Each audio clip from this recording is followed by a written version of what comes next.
So for some, this may have flown under the radar, but we have Mateusz Gamrot versus Rafael Fiziev. So we're doing a lot of the double showcases this end cycle for UFC 4, and we're gonna stick to that. So going with Mateusz Gamrot, Polish striker, I believe, and he was a really fun addition to UFC 4 when he got added. Good like recovery health stats, not like the best chin, but he has really solid grappling transitions, and it was really good for him and Arman Tsarukyan to get added to the game because they are incredible lightweights. And I think that's why I like lightweight so much. Lightweight has a lot of options. There's not too many guys that are ahead of the pack per se. Like like Dustin, even though like Dustin's really good now. And then no, we're gonna change that. And Volkanovski is probably the only one that's gotten crazy out there ahead of the pack. But aside from him and Makhachev too, Makhachev got a nice crazy buff. The 2 5-stars of the weight class, these guys are great, have been a really solid addition. So especially heading into the next game cycle for UFC 5, I really want to see if we're going to be able to emulate a lot more scrambles with guys like Mateusz Gamrot. And this fight against Rafael Fiziev, I do see Fiziev taking it, but there is a path to victory. No fight is a guarantee when the skill level is very, very closely contested. And I think a lot of people that don't do combat sports, they don't really understand that. They're very focused on the wins and the losses. That a lot of people have a hard time giving credit to people even when they lose fights. So you can give credit to something a person did really well in a fight that they lost. And a couple things that Gamrot does really well is that if his opponent is bladed in their stance, right, against him, he will attack the single leg as his preferred option. His double leg is also pretty good. It saved him a couple times against Jalen Turner. And his recovery from bad positions is really solid. He attacks a lot of leg locks too. When opponents try to control him in backside, it's a really cool thing that he does a lot too. But there's of course issues there too. In a clinch, I wouldn't say he's that crazy in depth with the clinch, but definitely uses his clinch strikes to set up things accordingly. It's a very nifty tactic of his, especially by the cage. But for Gamrot, his path to victory is going to be about neutralizing. You want to neutralize, and neutralizing comes with having a very solid defense. The most recent example we've seen with neutralizing somebody is Sean Strickland versus Israel Adesanya. And I said in that showcase that if a big part of Sean Strickland's game is to make you lose confidence, to discourage you from firing back, or you're waiting too much on him to go, and that's where he tends to find success, and that's what happened in that bout. So with Gamrot, what do you want to do? You want to stop Fiziev from feeling comfortable with throwing lots of his dangerous kicks. And we saw Justin Gaethje have a lot of success attacking the body intermittently, able to catch Fiziev on the half beat as he tried to set up a couple of his kicks to discourage him. So I think that's going to be a lot of what Gamrot's going to need to do. Obviously doesn't carry the same power as Justin Gaethje, but he does have some pretty good stinging punches, especially his cross is really nice when he lines it up accordingly.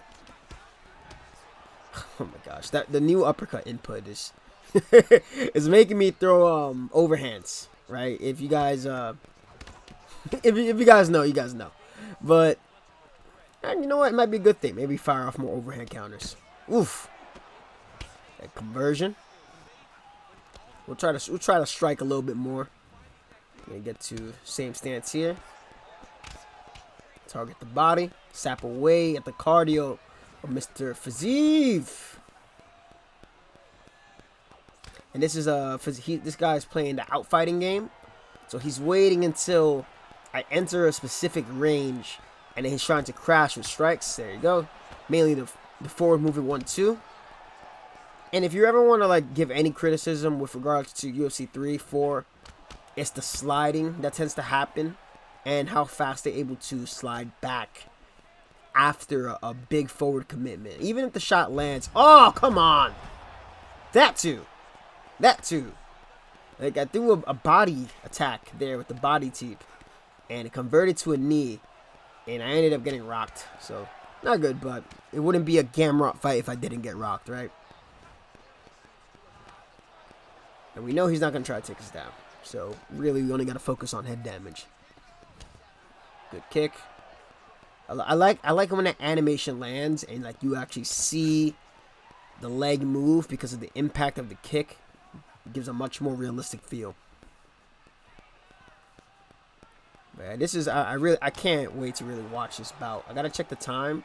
Maybe I'll watch that bout with Marshall. I think we really should not miss that bout. I was telling him... I was watching Arman Tsarukyan versus Gamrot, and then I was watching Fiziev versus RDA,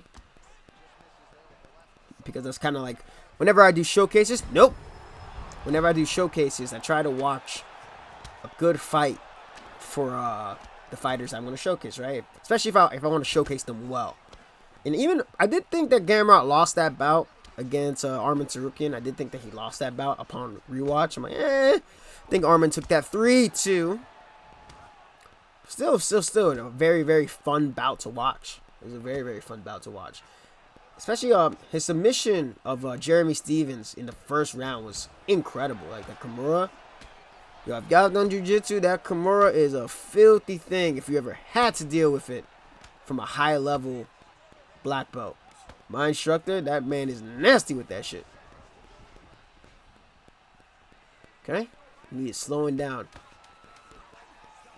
A lot of those heavy whiffs. That was a bad whiff on our part. That's the end of the round, so that's not going to count towards our stamina too much. We're ahead. But yeah, a lot of those heavy whiffs. What I like to do too when I'm using grapplers like Gamrot, I try to attack the submission a little bit later in the fight as opposed to really early. Unless they really throw themselves out of position, because as their stamina gets lower, especially if their long-term stamina gets lower, it becomes easier to get the takedowns. And we can start to attack submission. So let's see if we can... Alright. It's probably going to go there. Let's see if we can get one here. Not that one. Let's go for Gamrot. There we go. And yeah, and then we're back to the mini games. And yeah, he's going to give up. I can see... Yep. He's going to give up. He's going to give up. He's going to quit. No, he's not going to quit. He's just going to let it happen. Not much resistance there. He could have defended that. He definitely could have defended that. I don't know why he gave up on himself so quickly. But we're going to hit you with the respect. We're going to hit you with the respect because you didn't quit out and ruin the submission finish. Got ourselves a nice Kimura with Mr. Gamrot. Look at that. They're showing the highlight of the single leg takedown. That's actually a really good takedown to hit. It's a really good takedown to hit. Yeah, Kimura to the armbar. That chain is a very, very strong and deadly chain. It is a nasty chain. You get that arm fully extended like that. Very, very nasty. So, all right. I think that's going to be good for Gamrot. I feel like we showcased a good amount right there. We're going to have to head back in and ideally try to get a lightweight fight again. And get Rafael Fiziev. I think we gotta showcase Fiziev. So for Gamrot, we're gonna be finished up here. That's a very sad Fiziev right there. What are his chances of being Rafael? He can definitely defeat Rafael Fiziev, but it's going to take a lot of solid defense and some good counters to get Fiziev out of there. Alrighty, an opponent we faced before. Well, I don't think his name was this. He just said that we fought this guy. So maybe he was one of those raw individuals. And chose Gamrot. No touch. No touch. Ooh. Okay. He's going to put up more of a striking threat, I assume, than the Gamrot we faced earlier. So with Fiziev, you can do things like, you know, pull and counter with body switch kicks. Pull and counter with leg kicks. It's one of my things I like to do. Attack with kicks when our opponent exits on the outside. Mixing some good body head combinations. Fiziev is definitely one of my favorite 5-star. I said 5-star. Lightweight. What is he doing? Additions to you there? He's trying to lull me to sleep. Is he trying to do a Yoel Romero experience where he tries to lull me to sleep? If we're counter, we'll play smart. We're not gonna grapple you. Okay, there it is. Front kick. Yeah, I think he's just going to sit there. Ah, okay, yeah, okay. Some players do that. That's actually, it's a really sneaky tactic. Like, you, like, act like you're not there, and you're like, ooh, second guess yourself. Like, do I want to engage? Okay. And then there's the prototypical or stereotypical meta combo right there. The lead hook into the cross of the head kick. So we know what to expect. And he's throwing out, yep, slip hooks. Nope. And he's attacking. You see, that's good. So that sequence of strikes right there, rear uppercut into a lead body hook, is a good anti-pull combination. Because if I do try to pull my head back after if I block the uppercut and I expect the lead hook, it's going to target the body and do more damage with regards to vulnerability. Kick saved him there from the lead body hook. But we're not going to be discouraged. We're not going to be discouraged. Got to stick to the game plan. See that? We got a reaction there. Dropped him. And this guy kept trying to exchange. Oh, shit. Nice. Nice. Nice. Nice. Nice. Dude, I haven't seen that reversal in a long time. You get that reversal when you pre-deny stack guard, and I think you need to have like level 5 jiu-jitsu transitions, but we're up. That was nice. That was really, really good. We're going to just attack the body. See, so many slip hooks are in order. Another one there. Body work again. Press him at the end of the combination. That's what Fiziev's going to have to do. He's going to have to pressure Gamrot a lot. Pressure him to make him feel uncomfortable trying to grapple. Put him on the back foot. Attack the body as much as he can. Win those wars of attrition, because Arman Tsarukyan did show he is susceptible to body kicks. He's tough enough to go through them, but being tough is not something you want to lay on. As we get another rock right there. I can see Fiziev really investing in the leg kicks relatively early, right, against Mr. Gamrot. Granted, he's going to have to set that up behind his punches so he doesn't get taken down off rip, because we have seen that Gamrot will time the kicks of his opponents as an entry. Of course, you know, Fiziev also likes to feint the flying knee. Most notably, feinted the flying knee against Rafael dos Anjos on another slip hook to get set up the lead hook. And I can see him doing something along those lines.